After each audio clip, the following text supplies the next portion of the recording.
G'day viewers, thanks for tuning in again. So we're talking about the next part here, part 2, for the garlic growing series. So what we're going to be talking about in this next video is your site location and your preparation. So one of the most important factors of selecting our site here on our new property was all about sun, how much sun we were going to get throughout the day, and also the drainage as well was quite important. So just behind you in the camera here is our north facing aspect. So the north sun in winter is going to come into these two garden beds really good. So I was happy with that. And as you can see, there is a slight runoff in the land as well, which is really good. That's going to prevent the garlic clove from rotting out during its growing season. It's a good idea to even look at planning ahead, 1 to 2, 3 months ahead of where you're going to be growing your garlic. Based on those principles of getting good 8-hour sun if possible throughout the day and making sure the site area is going to drain freely as well. One of the most important things with your soil is getting your soil conditions right. So it's really important that your soil mix is free draining, so it's not going to get waterlogged. And garlic are really hungry feeders, so you want to make sure you've got a really good soil mix before you get started with plantings. Additives that I recommend on adding into your existing soil is things like really good aged compost, and aged manure is a really good one. Cow, sheep, chicken, goat, you name it, whatever you can get your hands on that's readily accessible and affordable. It's a good idea to look at turning all that through, probably your first 10 to 15, 20 centimetres. I've got my mate Zephyr here, he's come and joined in, he thought he'd get on camera. So the soil mix that we ended up ordering in from a local landscaping place was the highest quality that we could get.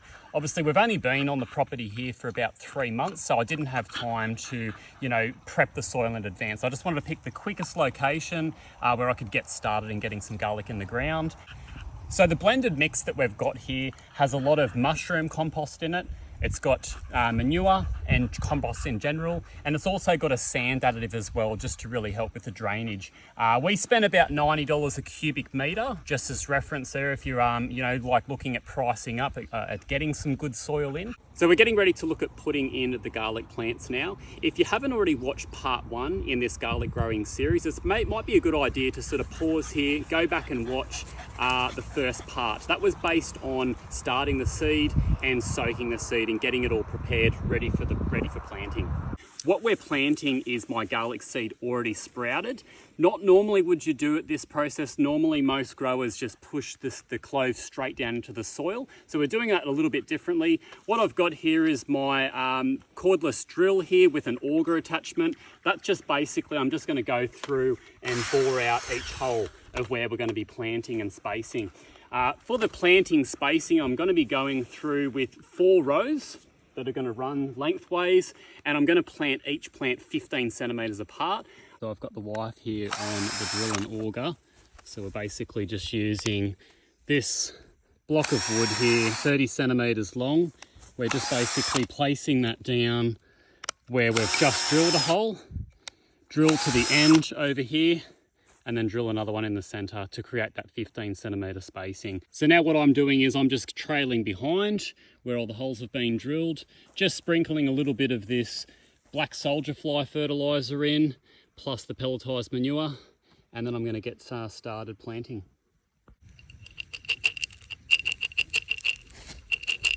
You might see as well, we've thrown these planks, these boards down just to stand on. The reason why we've done that is just so we're not going to be compacting the soil and standing on the soil that we've just spent that bit of time aerating it again just before we got ready to plant. We did rake it over and till it a little bit more just to make sure it does have some good aeration in the soil. How good is that for root development? I'm very happy. If you refer back to the first part in this series, I did explain some of the benefits of starting the clove here prior to planting directly into the ground. I'm guaranteed that I'm going to have a plant pop up in every single spot. Well, not pop up, because if you're planting clove directly into the soil, you've got that hit and miss of not knowing if it's going to pop up or not, where I'm going to have the guaranteed results, knowing that it's going to have a plant in every single spacing. So you viewers, the depth of where I'm planting. So as you've seen in the last part, I raised these cloves up to about here in soil, and then you could physically see the growing tip come out. Now when I'm planting them, I'm going to be kind of aiming to plant up around this part of the neck here, because that's about the depth of where you would normally plant a clove. You would normally plant this clove a good probably inch and a half beneath the soil. So I'm just going to go and aim for about that kind of depth there, rake the soil around, push it down so the roots have a good firm contact with the soil, so there's no air pockets in there. Same thing, pushing these roots down here, getting a good depth there, coming around and firming down. So you've got, so this growing tip is only just popping out of the soil here.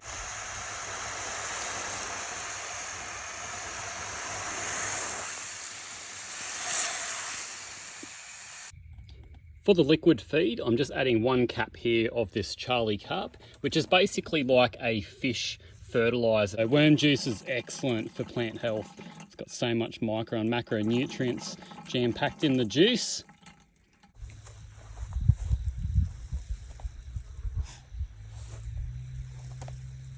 We're working on a much larger scale. We're a new hobby farm that we're setting off, but regardless of what scale, if you're growing in your backyard or on a larger scale like what we're planting out today, these same principles with your site location, your preparation and your soil prep is pretty much still the same sort of conditions across the board, no matter what scale you're growing on.